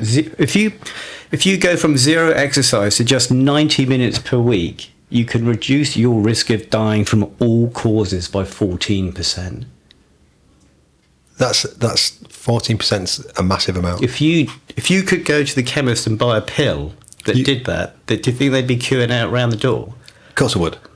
Well, that's what happens if you go and start exercising. When did you start that recently? Is that like within the last 5 years doing it as? Yeah, basically. And then during that, and then 3 years ago, my dad got diagnosed. My wife was diagnosed with esophageal cancer. So it helped me have an hour during the day away from that. I could just go. And the difference with CrossFit, there's an instructor. So it's not like going to the gym and doing the same thing that you always do. And if you're not particularly motivated, you're just going to sort of pot around. You're in a class. It's quite technical, and you just do as you're told for an hour. Just get on with it. And the other thing it taught me, which sounds silly, but it relates to work, you learn how to suffer. Yeah. So if your body's absolutely hanging, but you've only got to hang on for 5 or 10 minutes more or whatever it is, then it sounds stupid, but you get used to being in that space, horrible place. Exactly. But it doesn't last for long, and it will finish. And it's a bit like that. We got a budget today, haven't we? And we're going to have to suffer a bit. I think we are, as a result of some of the decisions that are made today. And back to being positive. We're going to have to make the best of it, and we're going to have to find a way through it. And back to the empty chair. That sits with us with our businesses and for me, fortunately, the wider team. But it isn't easy out there, and you've got to dig in at times. And it sounds a bit weird, but it's all wrapped up in going to CrossFit. I get it. I've got and if you want life to be too easy and you don't suffer at all, that doesn't help you when things get not at all difficult. Does that make sense? And I'll tell you when. You met Dad, as I spoke about. He's a brute of a bloke. I think he was 14.5 stone his entire life. He had shoulders like a doorway. And I always grew up being a little bit skinnier, thinking I'm always going to be bigger than my dad. And I started training really seriously, I think about 16, 17, especially when my music career really took off. And I started really, really getting into training. And even when I met Oliver's mum, I think I was probably at the peak of my physique in mass, in terms of mass and size at that particular point. I've changed what I do now drastically. And I remember those hard times, like I don't want to say too much about it, but squatting 4 plates aside for my quads, which is 2468. So 200k squats for 10 with my mate who were like 19 stone, being my partner. Leg press 497 kgs was the heaviest I ever leg pressed. It's that digging in, and that gives you something to aim for, but understanding this pain, it's only short term. I've managed to transfer that now into how I parent Oliver. So Oliver's 15. Done martial arts since he was 3 or 4. He started martial arts. He was a black belt martial artist in 4 disciplines when he became 13, and he came to see my dad in the hospital. Dad was dead. Dad had died, and Oliver stood by his side. After that, the entire family went through a little bit of a shake-up, and Oliver said, "I'm really not feeling the drive that I need to feel." And I think all of us as a family kind of were in this disarray. And Oliver said, "I'm going to start boxing." And I interviewed the guy that I use for my technical equipment, all my instrumentation, who owns Pullman Instruments. Had a chat with Mark, who owns Pullman Instruments after, and it turns out that his son is a boxing trainer. He said, "Why don't you take Oliver along?" And I install this when it gets really hard, when you're in the ring with Daryl and you've got 15 minutes left, you dig in. And quite often I send videos to my mum. I'm like, I'm the one shouting, "Dig in," because it's nearly over. Yeah. But I apply that to work. I've got a pair of 16 kg kettlebells in the office. When it gets really bad, I either smash 500 burpees out on the pebbles outside, or I get the kettlebells out, and I just think, for me, if I'm having a really bad day and I make it even harder for myself by doing 500 burpees with my work boots on and my overalls or my kettlebells, it's not going to last forever. So I really do get it, but it's helped me. Yeah, it does. And for me, the other thing, going back to the comment I made about the older guy, Chirrells, who said about being with younger people, they're my tribe. And I think everyone finds a tribe somewhere. And it might be that you go swimming. It might be that you might do, spin class. But for me, this is my tribe. And a lot of them are younger and they're into it, and it's great to be in that environment. And I do the same time. It's 7 o'clock in the morning class, and same people, and we have a laugh, and it does me a lot of good. One of Oliver's trainers is called Joe Craven, fantastic fighter, and he went to Hydrox in Birmingham on Sunday, and he was like, "It's just full of fitness nerds. It's just full of fitness nerds." And did you go? Did you go? I haven't done Hydrox. There's a lot of running in Hydrox, isn't there? That's my kind of thing. Yeah, I like the pain of running. Yeah, so I've just signed up last night. I'm going back to Spain next year. I've signed up. Brilliant. Do it again. Because you spend a bit of time in Spain. Yeah, that would be my happy place to decamp to. Okay. So every 8-10 weeks, if I could, I'd peel away with Nicola and go for a long weekend, or now the kids are older, or grab a random child if they're around. Amazing. And go and have some time. And and I think you need a partner who is understanding of work and understanding of the draw that it is on you, and you need to give back to them. And by going away, it gives me opportunity to have quality time with my wife, and that's how it should be. And I think it's very easy with work. It's quite a selfish environment as well. So you're doing what you believe is right for the business, for the security of the business, the people that work within it, and to take it forward. But it'd be very easy to immerse yourself in that all the time, and you need to give back to home. You cannot just lose yourself in it. And do you think the success comes from having a really good partner in your corner as well? Do you think that's a big part of it? Yeah, definitely. It's the one thing that I've never managed to do very well. I'm really, I'm very open about it. I'm just really bad at that part, and I've never found the one person who has helped me become the person in the working environment. And I look at people who's been super successful, like yourself, and there's normally a partner somewhere who's an absolute rock. I don't think we're super successful, mate, but it's nice of you to say. And she's had such a rough time when she was diagnosed 3 years ago. I mean, at no point in that process did it ever feel like the hospital was going to say, we can, we've made a mistake or something, or there's an easy way of sorting this out. She needed to have 5 weeks of chemo, radio, huge operation called an esophagectomy at the end of it. And she was then in intensive care for 2 weeks, and then high dependency, I think, after that. And it was only got to visit her twice because we had COVID, so she was on her own for the whole of it. Okay. The first time on was her birthday, and the second time to tell her that my dad died. So he went progressively downhill. Right. At the same timeline that she was going through all of her stuff. So at one point, the best case situation was going to be that she survived and that he died. That was going to be the best case situation. So it was a tough time. That's a tough one.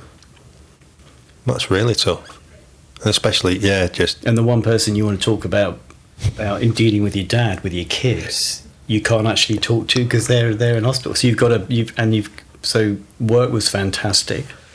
Everybody here dug in and stepped up and were amazing, and because I could only give it limited time. Sure.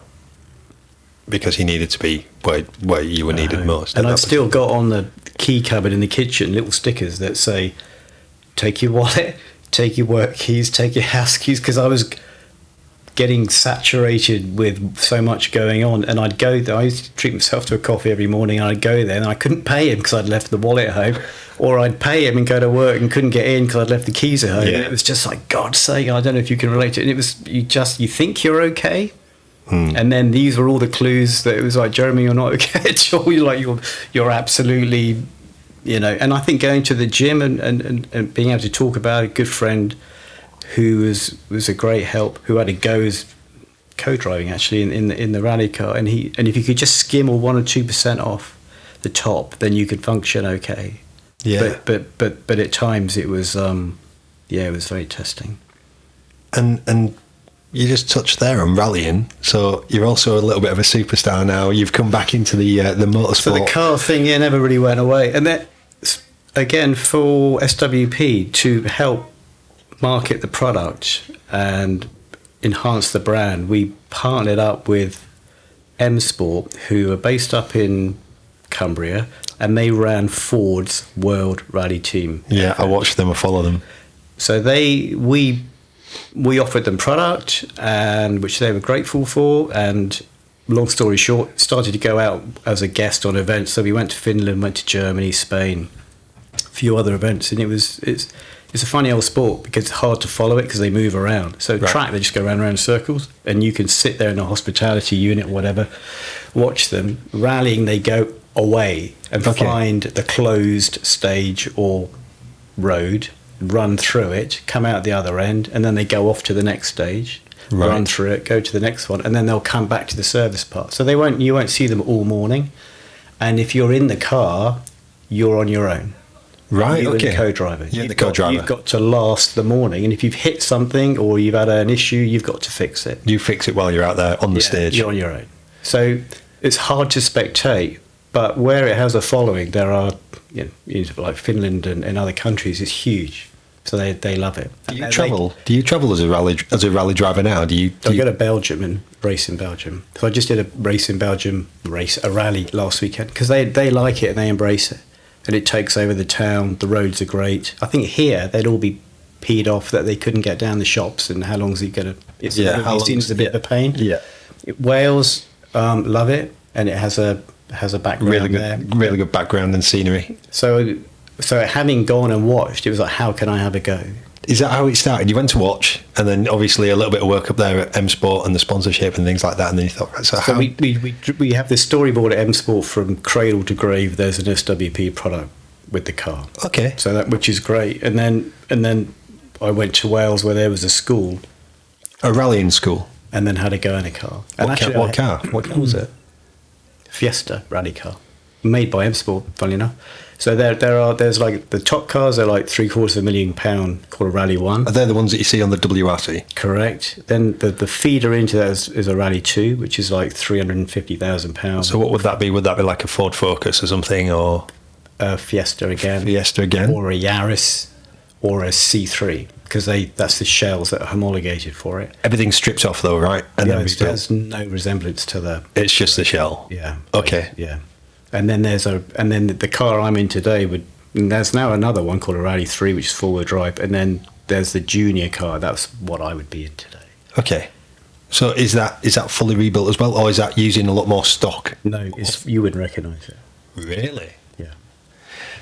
So did you have yours custom built, or did you buy it, or bought it? Nice. So mine's a 2015 car. I think. Okay. Yeah. So, but I'd love a go in the next level up would be amazing. Four-wheel drive, 250. Because Paul tells me you're already placing really good places on good stages now. I hated the first go. I felt quite claustrophobic in there.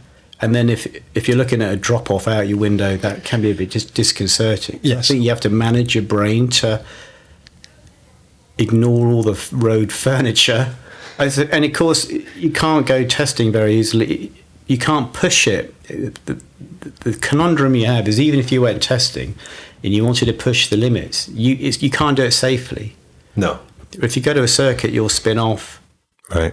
And you're not going to hit anything. Right. Because the circuit's got so much runoff now. So it is a bit of a strange one. How do you get good at it without making mistakes? And if you're going to make mistakes, they could be really costly. Right. So that's the challenge. But yeah, I started a few years ago, 3 years ago, and we just progressively. And you have to do the bigger events. You need to get a better license, which means you've got to finish them as well. Also, does that license grow with you as you grow Correct. as a driver and as a team? Do you have a team that you take out there? Like, is it friends and family, It's or a team that's local to, as by coincidence, down south, and the car's there. Right. Okay. So I do sort of 4 or 5 events a year. I'd love to do more, but it's not. They're quite.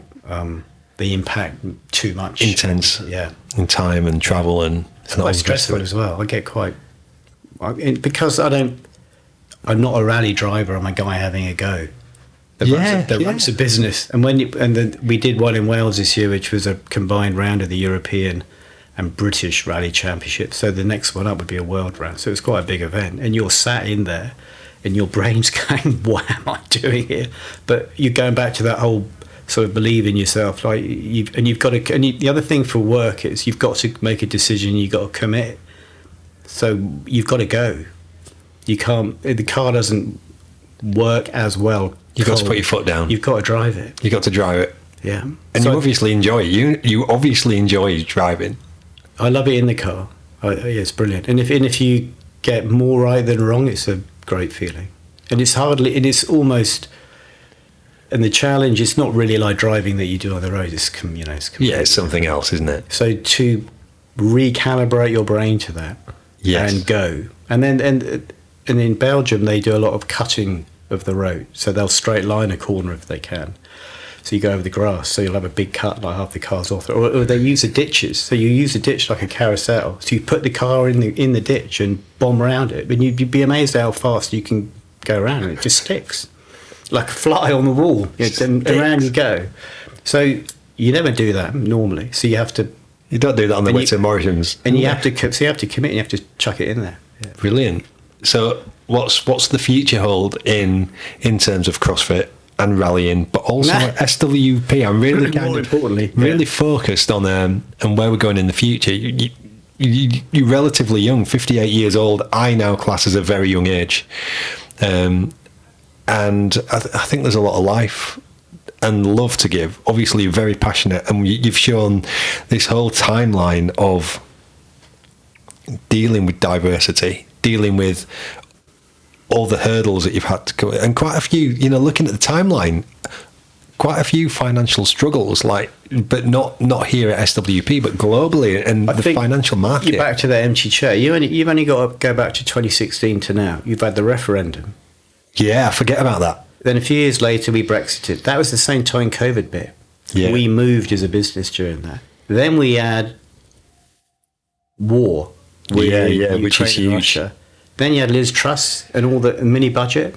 And then we've had high inflation, high interest rates, and now we've got a new government and a budget today. Yeah, and when we press stop on the record button, we're going to go gather around the TV, find out what they're going to sting us with next. Almost annually, I think it's unheard of. We've had a curveball, and when you walk in the morning, you don't know that what you're going to see on the telly is Russia going into Ukraine. You don't know that you've got Hamas going into Israel a year ago.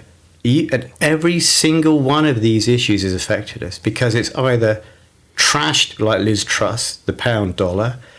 With Brexit, it's made it harder to get goods out to Ireland. It's costing us money. If you can tell me one good thing that came out of it, I'd be grateful, but maybe we should stay away from politics. Russia going into Ukraine, all the energy prices went up. That mashed everything really aggressively as well, and overnight it was a switch, wasn't it? So everything went. People, and you've got to deal with it. You've got to deal with the impact that it has on your business, and it's just bang, bang, bang, bang. Without putting the prices up and still doing 150 quid free delivery.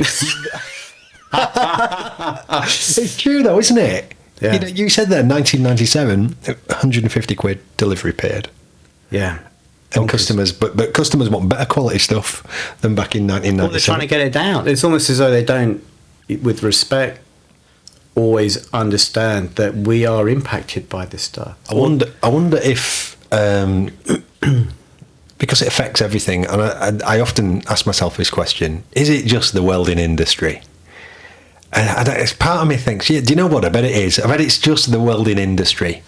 But then you've only got to go have a look in Kerry's PC World, and you get the top of the range TV now for $1,000, don't you? 1,500 quid. Whereas 5 years ago, it was probably that particular technology TV was probably 12 grand.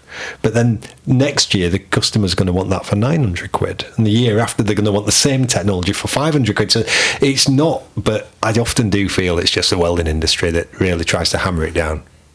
Maybe. I mean, and I don't know really any other. When I wasn't in welding, I was in a racing, which wasn't really completely different. Yeah, exactly.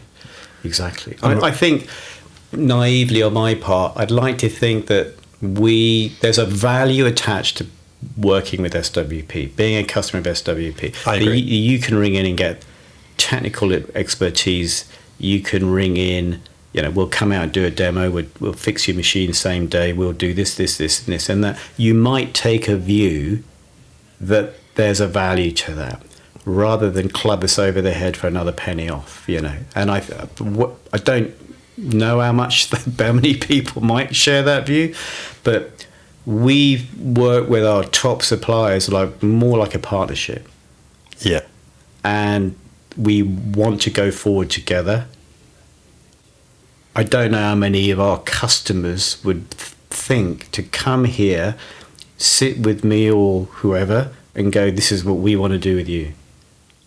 That is the conversation that we would be having with our suppliers that are loyal to us. So again, we changed to the way the old man used to do business.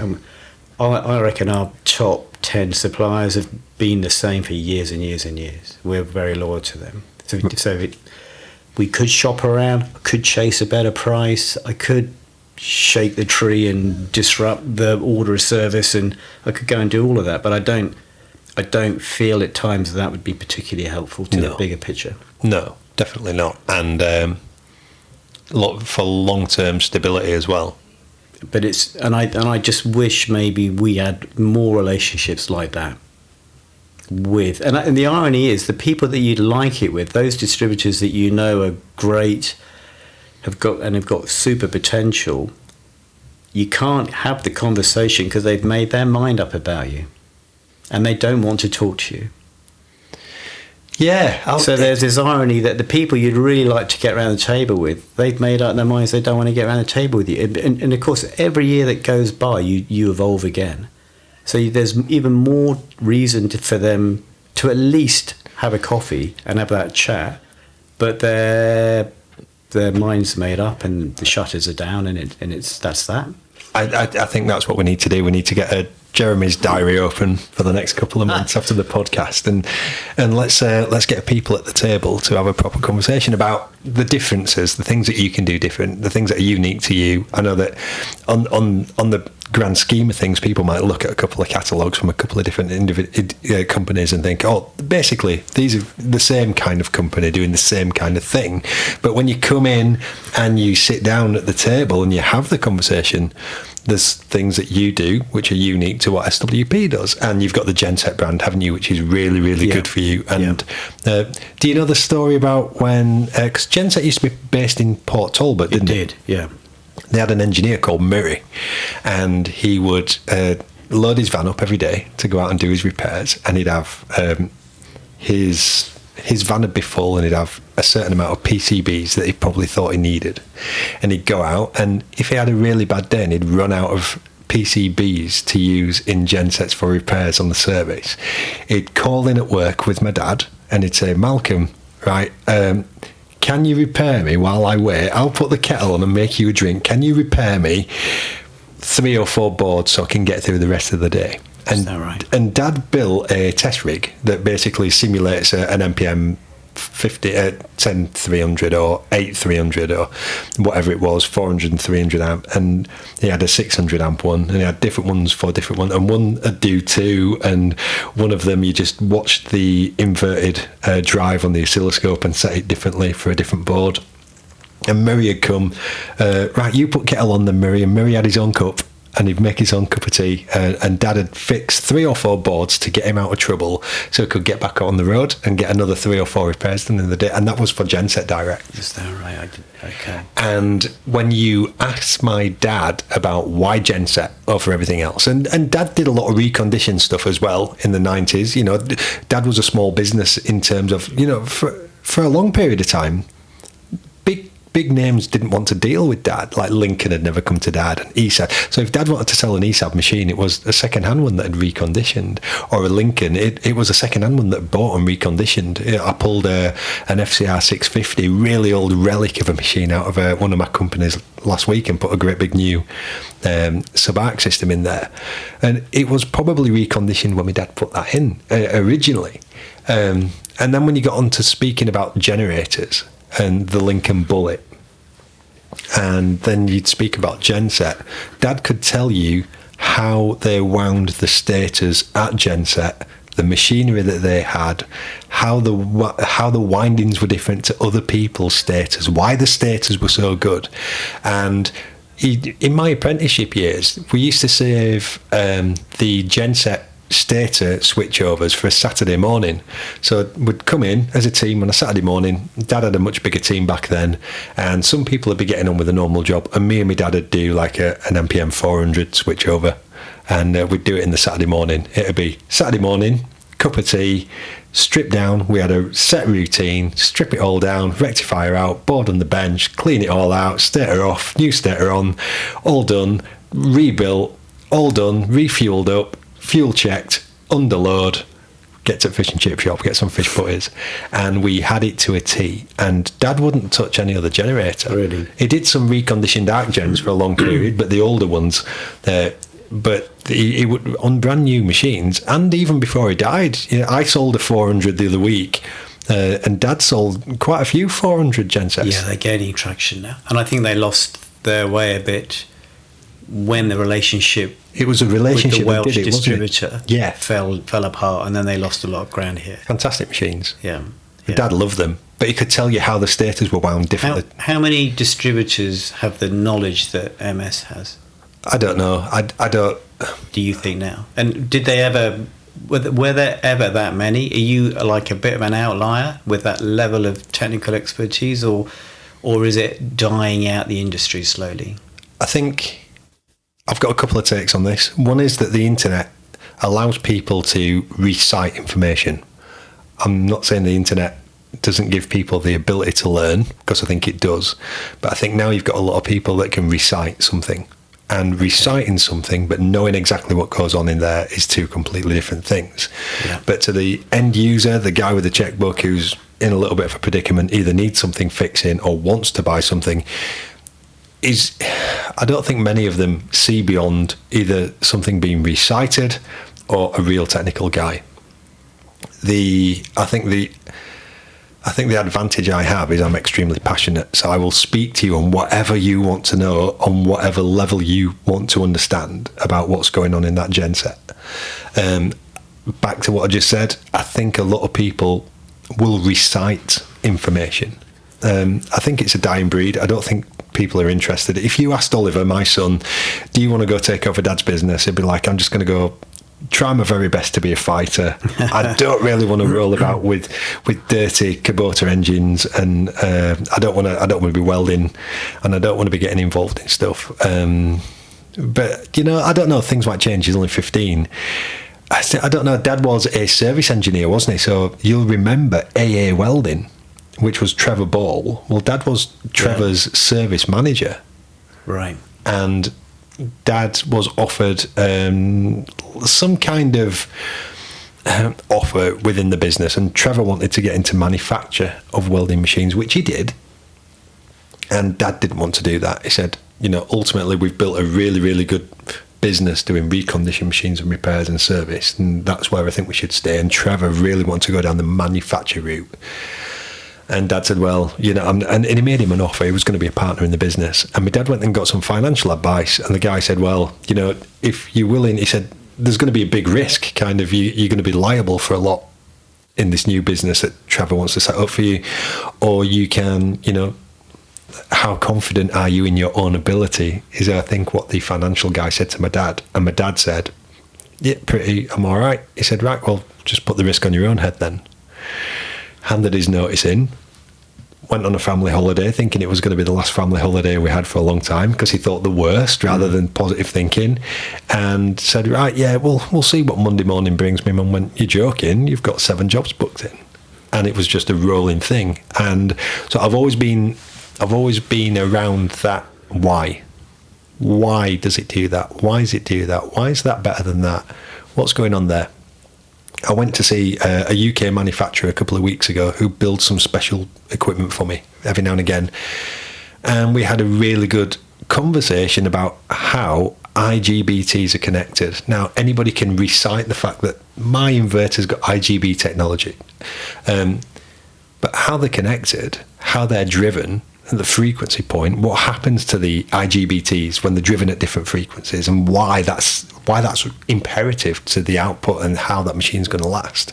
Even the design, like there's a particular European manufacturer, and that there's a generation of machines that all suffer from a primary rectifier problem, and it's down to, I personally believe, how they've been manufactured, and it doesn't give it enough of an air gap. But then looking at the conversation at the company that I had a couple of weeks ago, they've seen that problem. So they use a bigger IGBT and there's more air gap. And yeah, I don't know. And I'm very, very enthusiastic about knowing. If I don't know as well, I want to know. I don't want to be able to recite something. I want to do the research. I want to get the oscilloscope out. I want to replicate it on the bench. And do you think, so we've got a sculptor that we use for social media. He uses all of our product down in the New Forest. And years ago, I took a picture of a velociraptor in stainless steel in Heathrow in an art gallery that was bored, was delayed and wandering around. Kept it on my phone and then tracked the guy down, and he makes the fish that's in reception. Yeah, brilliant. So, and then with M Sport, same. That's 2 end users that we deal with directly. So we don't have a policy dealing with end users, particularly if they're going to be being serviced by a customer, obviously. But on this occasion, because the area. We were weak in the area, and we wanted to buddy up with a good partner, both great British companies, super to be involved with, and a pleasure to assist them by giving them product. Okay. Yeah. And what struck me with both was they didn't really know what was available. And I don't know whether as a distributor, because I'm 2 arms length from the end user, it seemed to me that in this case, these 2 end users that were very enthusiastic, wanted to look at everything that was available. They weren't biased about any of the products that we sold. Okay. Happy to try everything. And they were kind of woefully under-aware, for want of a better word, of what they could do. So he was cutting his stainless by hand with oxyacetylene. Right. And we said there's a plasma machine for that, and it'll be more accurate, and it'll save. We've saved him so much time. He can make more, and with various 3M abrasives and the finish, etc., etc. So we've cut hours out of what he does, but he didn't know. No. And up at M Sport, there were similar situations. And I do wonder how well they're sold to by some distributors to give them what they want. I always try and find out what somebody needs, what their wants are, what they're doing, who you're selling to in your area. How do you then help? To tailor what I might be able to do that could help you. And I just didn't feel they were getting that. And that might just be one of those things, but I don't know whether you feel that that service is always being given to the end users. And I'm just curious. I'm not saying it isn't. I'm just curious. I think, I think I'd be curious as well, because I think in some situations, the end user would appear to know everything. Right. They appear to know more than me, and they might do. But and when I come across and say, well, I wouldn't particularly try that in that application because of this. Yeah, but I've seen it on YouTube. So there's that side of it as well. Whereas they already think they know. And it's the convincing of, well, let's just try. Let me just show you something else. There's a lot of information around now, isn't there? And I think the deciphering of what's good, what's bad, what's useful, what's not for the end user is really overwhelming. I think, and a lot of it in the welding industry comes from one of the big problems we have at the moment is the walking of the cup conversation. You may have heard it on other podcasts. It's an American thing, and people want to walk the cup and put this really pretty weave in. But then if you go on a gas and oil pipeline, you're not allowed to do it. They want it as stringer welds, and there's a reason for it. But then I went to the college the other week. Barry, can you call in? We need to ask you a couple of questions. Of course, I'll come and give you my time. We've got a guy who wants now to walk the cup. We can't teach him how to walk the cup, and we don't know how to. We're not welding on that level. And these are guys that are running a training centre. Can you believe?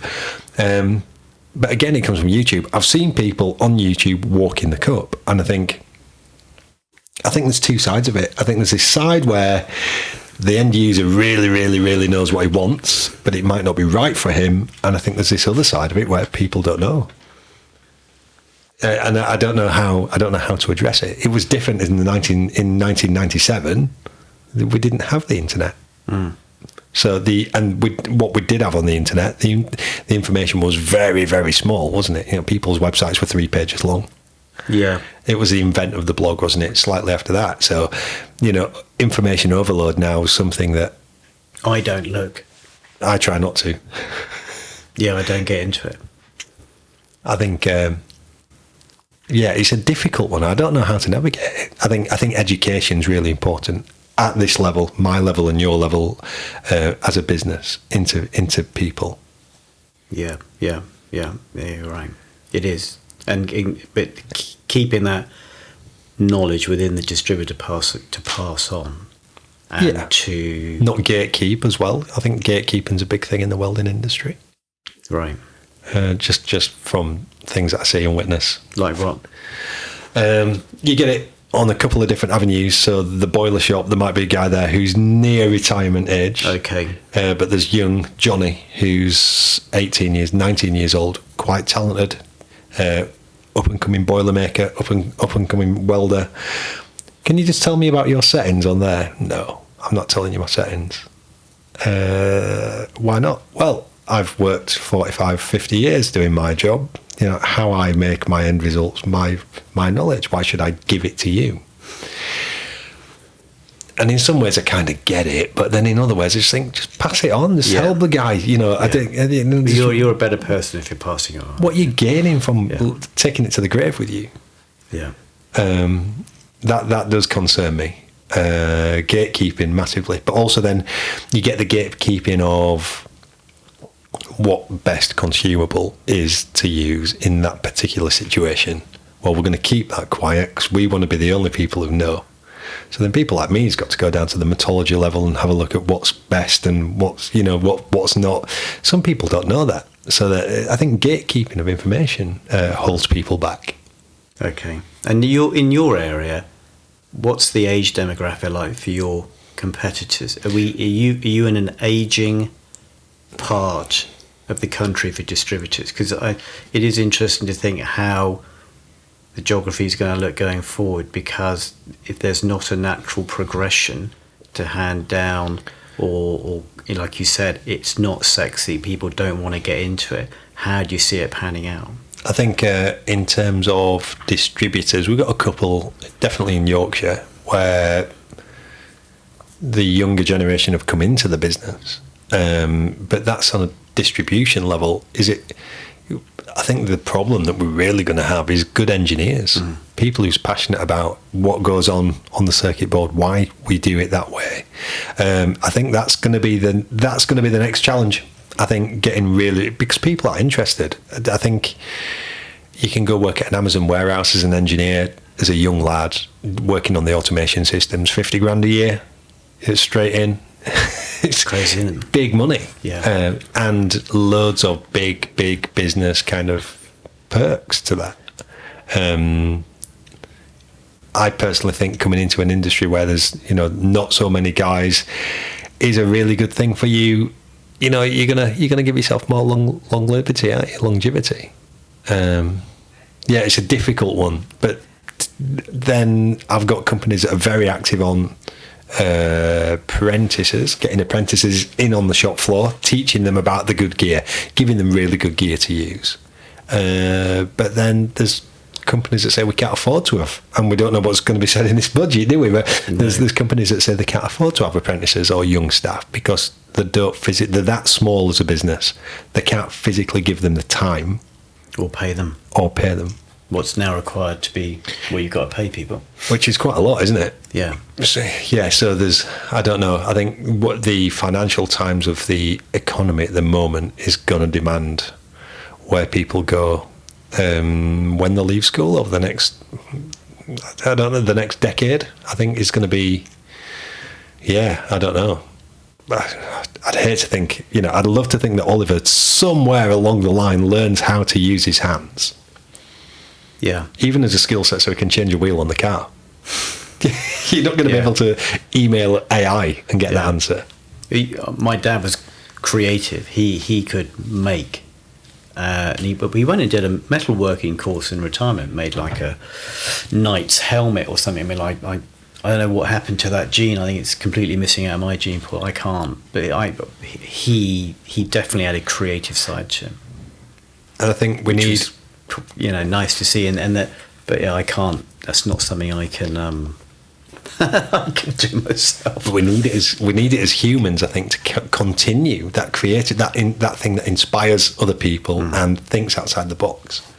So have we spoke about everything on my birthday today, Jeremy, that we wanted to speak about? Is there anything that you want to talk about? Is there anything that you think's really important that we've not managed to put over that people should know about yourself and SWP?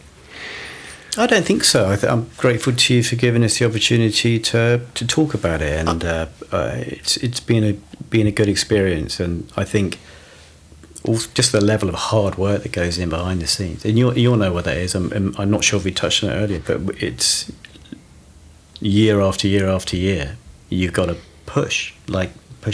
Hell, haven't you? Yes. And everybody here the same, but particularly if you're. I use the phrase that if you're, if our ships go down, we're bolted on and we're going with them, and we don't get off, do we? And if things are difficult, you've got to find a way through it, and therefore that's why you have to have that mindset that whatever it is that comes your way, we're going to make the best of it and find a way through it. I think I must have done quite a good job of installing that in Oliver. Did you see the news about the floods in Valencia last night? I saw something popped up this morning on my phone about it. When I got to the hotel last night, I had a little video on my phone. I said, "Oh, Oliver, what's this?" He said, "I'll send it again. It's the floods." And the floods were coming down the street. His grandparents live in Valencia centre, and the water was coming up, I'd say about to the bottom of the sill on a standard car, like the sill. I said, "Oh, Oliver, this is real." And it was coming out, so all the streets looked like it was flooded. And about an hour later, I was sat with Gary Waterman, and we had a video chat, and Gary gets on very well with Oliver. Oliver mimics Gary's laugh exclusively well. And Oliver sent this video, and the water was up to the door handles on the cars in the street outside. So Oliver's great-grandma lives downstairs in the apartment, and his grandma and granddad live upstairs. So Oliver's 15. He goes, "Dad, what do you think?" And I went, "We need to... do you know where the electric fuse box is?" Oliver said, "I do. I've already been and checked." I said, "Right. Who else is in the house? Is Mum home from the middle of Spain?" He said, "Yeah, Mum is home." I said, "Right. So have we got all the candles out and all the fresh water ready?" He said, "Yeah, we've got that." I said, "Where's Tita Chin?" Tita Chin's 102 and lives downstairs in the apartment downstairs. He said, "She's downstairs with young Pepe and old Pepe." I said, "Right, I think it's time to get Tita Chin upstairs." He went, "Right, I'm on it. Let's do it." And it was like, "Yeah, I'm straight on it." But I've not managed to get in touch with him today, because shortly after that, we were sat laughing at the fact that Oliver was just in the moment, and the power went out. So the communication must be out for the entire of Valencia at the moment. So we're struggling to get in touch. But that digging in, hopefully we've done well. Hopefully we managed to let it ripple out there into the youth a little bit. Be interesting to know. It's shocking, up to the car handles on Fiestas. Wow. So we might need to start selling life jackets, Jeremy. SWP stealth life jackets. That might be the new brand.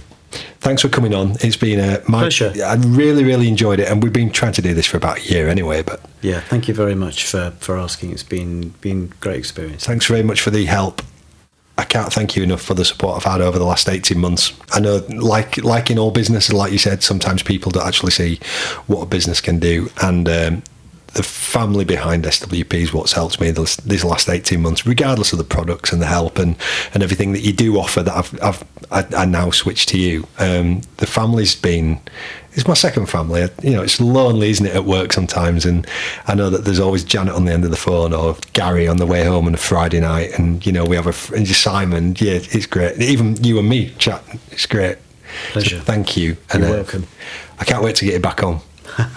Thank you very much. Thank you. The Weld Like Bazza Podcast is sponsored by MS Welding, the #1 welding solution provider. mswelding.co.uk